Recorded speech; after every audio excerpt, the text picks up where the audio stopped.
नमस्कार। महाराष्ट्र मंथन में आप सबों का स्वागत है। मैं हूं संतोष सिंह। जी हाँ, यह मंथन ही है। बात 48 लोकसभा महाराष्ट्र और 40 लोकसभा क्षेत्र बिहार, मतलब 88 लोकसभा क्षेत्र की है। और इस समय बीजेपी के पास 23 लोकसभा क्षेत्र से सांसद महाराष्ट्र से हैं और 17 सांसद बीजेपी के बिहार से हैं। मतलब अगर हम दोनों को मिला दें तो 40 सांसद, 303 में 40 सांसद यही दो प्रदेश से हैं। और यहाँ दोनों प्रदेश में बीजेपी गठबंधन के सहारे इतनी सीटें जीती हैं।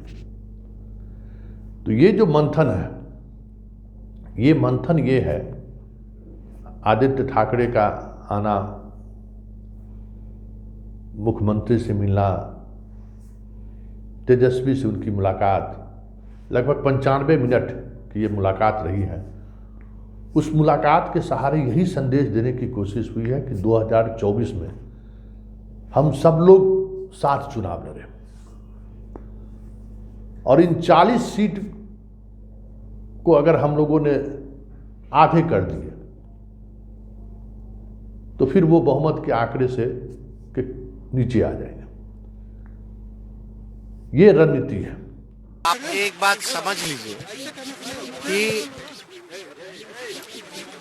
जो महाराष्ट्र में हुआ सब लोग जानते हैं कि भाजपा ने किस प्रकार से एजेंसियों का दुरुपयोग करके और पैसे का खेल जो खेला महाराष्ट्र में, ये सब लोगों ने देखा। और बिहार में जो सबक भाजपा को हम लोगों ने मिलकर के सिखाया, ये सब पूरा देश जान रहा है। लेकिन एक बात समझने की जरूरत है, हम लोगों का एकमात्र एजेंडा है कि देश में अमन शांति बनी रहे, देश तरक्की करे, डेवलपमेंट के जो असल मुद्दे हैं उस पे चर्चा होनी चाहिए, बात होनी चाहिए। और मुझे पूरा भरोसा है, आदित्य जी नौजवान है, सब लोगों को साथ लेकर के हम लोग चलेंगे। तेजस्वी जी से मुलाकात करने आए हैं, नीतीश जी के साथ भी मुलाकात हुई। यही बात हुई कि अलग अलग विषयों पे चर्चा हुई, पर्यावरण है, डेवलपमेंट है, इंडस्ट्रीज है, और सबसे अहम चीज यही है कि देश में जो भी युवा इस देश के लिए काम करना चाहता है, रोजगार के लिए काम करना चाहता है, महंगाई के खिलाफ काम करना चाहता है, संविधान के लिए काम करना चाहता है, सभी अगर बातचीत कर... बार बार जो नीतीश कुमार और उनके पार्टी के राष्ट्रीय अध्यक्ष ललन सिंह कहते हैं कि हम सिर्फ उन्हीं राज्यों पर टारगेट करेंगे बीजेपी का जिन राज्यों के सहारे वो केंद्र में बहुमत की सरकार चला रहे हैं, मतलब बिहार, झारखंड, और अब एक महाराष्ट्र भी इसमें जुड़ गया।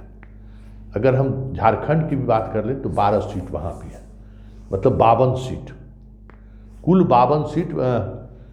303 में 52 सीट यहीं 3 स्टेट से हैं, जहाँ गठबंधन के सहारे, महागठबंधन के सहारे बीजेपी के रथ को रोका जा सकता है। सिर्फ इन 3 स्टेट में मानना ये इन लोगों का है।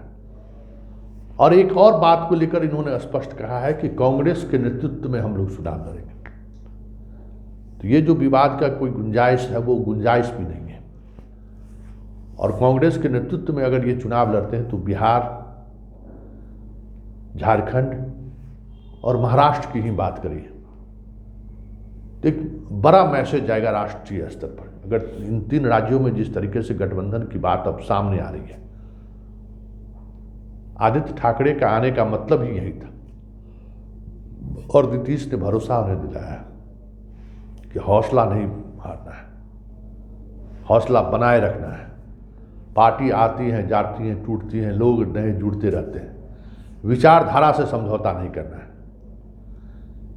और वो विचारधारा है कि नरेंद्र मोदी जिस तरीके से अघोषित आपातकाल के सहारे देश को चला रहे हैं, विपक्ष की आवाज़ को बंद करने के लिए उन्हें जेल के सलाखों में केंद्रीय एजेंसियों द्वारा उन्हें प्रताड़ित किया जा रहा है, ऐसी स्थिति में हम सबों को एक होने की जरूरत है।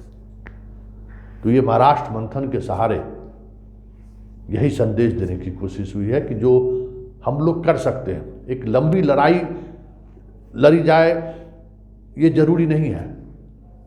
जो स्थानीय छत्रप है वो छत्रप कैसे बीजेपी के रथ को रोक सकती है, इस पर मंथन करने की जरूरत है। तो बिहार, झारखंड और महाराष्ट्र, ये 3 राज्य को ही ले लें। 48 लोकसभा क्षेत्र महाराष्ट्र में, अगर वहाँ गठबंधन होता है शिवसेना, शरद पवार की एनसीपी पार्टी और कांग्रेस के बीच, तो क्या वो 23 सीट दोहरा पाएंगे? इसी तरीके से झारखंड में कांग्रेस, झारखंड मुक्ति मोर्चा, आरजेडी और नीतीश कुमार की जदयू पार्टी के बीच अगर समझौता होता है तो क्या बीजेपी 12 सीट को दोहरा पाएगी क्या? यही स्थिति बिहार में भी है कि अगर ये महागठबंधन रहता है तो क्या 17 सीटें वो की वापसी वो कर पाएंगे क्या? तो पूरी कोशिश है ये इस मंथन के सहारे यही दिखाने की है कि क्योंकि सबसे ज़्यादा सीटें जीत कर आई है इन इलाकों से, तो ये जो सीट है, मतलब 52 सीट है, सांसद है इन इलाकों से, 3 स्टेट से, उसमें ज़्यादा से ज़्यादा कैसे कम किया जाए, इस मंथन के सहारे इन्हीं बिंदुओं पर विचार के रूप में सामने आया। और अब जल्द ही इन तीनों राज्यों में बेहतर क्योंकि तीनों राज्यों में अगर आप देखें तो तेजस्वी केंद्रीय एजेंसी से परेशान है, हेमंत सोरेन लगातार परेशान है, शिवसेना भी परेशान है। तो एक ज्वाइंट मुद्दा भी है जिस मुद्दा के सहारे एकाके करके आगे बढ़ा जा सकता है। तो ये महाराष्ट्र मंथन का खेल यही है, और इस मंथन के सहारे बीजेपी को कैसे पटखनी दी जाए, इसका एक राष्ट्रीय स्तर पर इस मुलाकात के सहारे मैसेज देने की कोशिश हुई है।